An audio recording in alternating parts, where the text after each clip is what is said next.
Hello everyone, কেমন আছো সবাই? আজ চলে এসেছি নতুন একটা ব্লগ নিয়ে।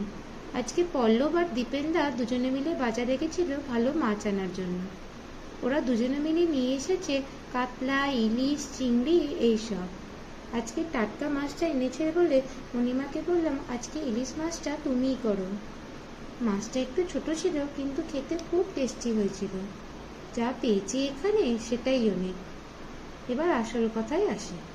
ইলিশ মাছ ঝালের জন্য মণিমা প্রথমে ইলিশ মাছগুলোকে হালকা করে ধুয়ে নুন হলুদ মাখিয়ে রেখে দিয়েছিল।